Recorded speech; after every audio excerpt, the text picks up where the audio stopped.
I think we now need to make them want to have peace. How do you make someone want that peace? Have them suffer. They should understand if they don't want to have peace, it's going to be miserable for them. October 7 was a complete failure of so many things. We had assumptions that were completely wrong. We had concepts that were relying on a decoy that Hamas has made, and unfortunately we believed it. The fact that we had only less than 2 platoons, or maybe even 1.5 platoons of tanks. They knew that hundreds of Israeli SIM were turned on. Have been lit up in Gaza. They knew that Sinwar is going down south, and they ignored them. And they said it could be a drill. It happened in the past and stuff like this, which is not true. So there's so many things going wrong. And then between October 6 and 7, there are multiple phone calls to discuss. And I think the people that have made and went to sleep or didn't do what they need to do has a lot of responsibility of what went wrong. So I think everyone from the division commander of Gaza and maybe 2 more division commanders from that level up to the prime minister all have responsibility, all have blood on their hands, and they need to resign. What do you take away about human thinking in this era of there's all these digital signals and intelligence signals, but the human thinking didn't kind of get there? I think I've always, when I manage Mellanox, when there's doubt, there's no doubt. Explain? When there's doubt, there's no doubt. Right. If I have a doubt that something might go wrong and the expense of it going wrong is very expensive, I prevent it from going wrong. So I put a lot of effort in front of something wrong happening to make sure that it doesn't happen. And there's a book by Andy Grove, Only the Paranoid Survive. And you're paranoid enough, you will survive. If you're not paranoid enough and you have too much confidence and you think that 2 platoons of tanks and a brigade of infantry can block 4,000 terrorists, that's where you end up at. And by the way, there are multiple people at lower levels that brought up the issue of what's going on, and people ignored what they were saying. We had the plans. We knew of what they were planning to do. They actually said it multiple times on TV, and we chose to ignore it. I mean, the leaders chose to ignore it. For those who have been under a rock for the last 6 months, Eyal lost his dear daughter, Danielle, on October 7th. Can you tell us about Danielle? She's an amazing person. What was her fiance's name again? Noam. And no, he wasn't her fiance. He gave her like a promise ring. Promise ring. Yeah. You always inspired me because I think you were a man of peace and a man of incredible optimism. You hired so many Palestinians in both the West Bank and in Gaza. Am I correct? Yeah.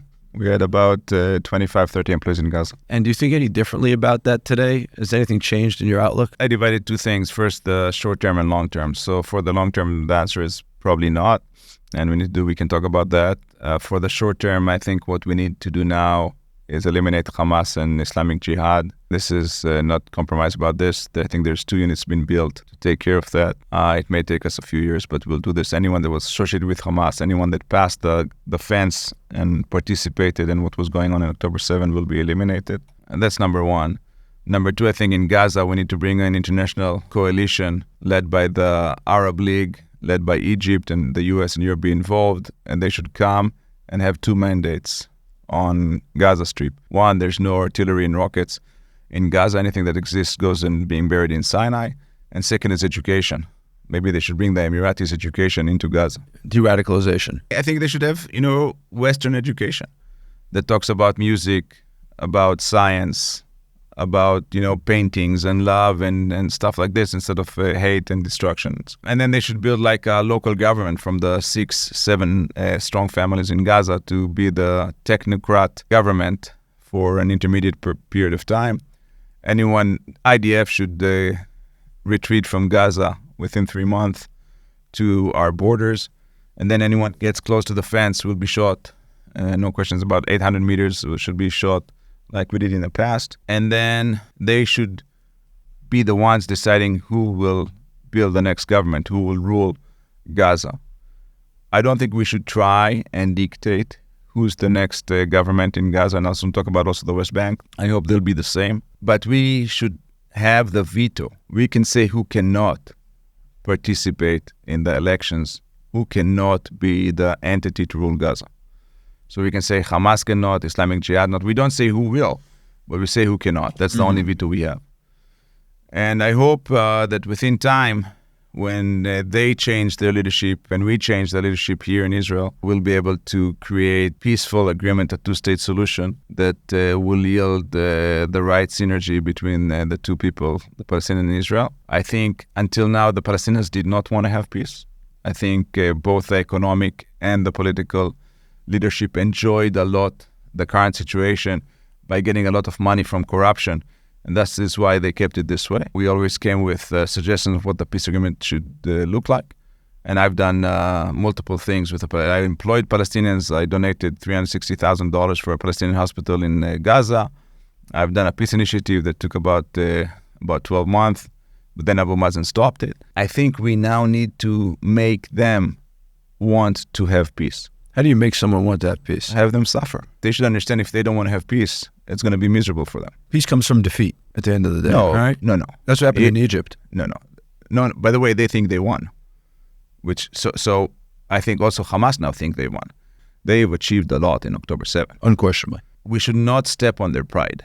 You do agreements with respect, you do agreements with trust, and you do agreements that are win-win or lose-lose, whatever you want to call that. Once we achieve this and we replace the leadership on both sides, we should strive and make them strive for peace.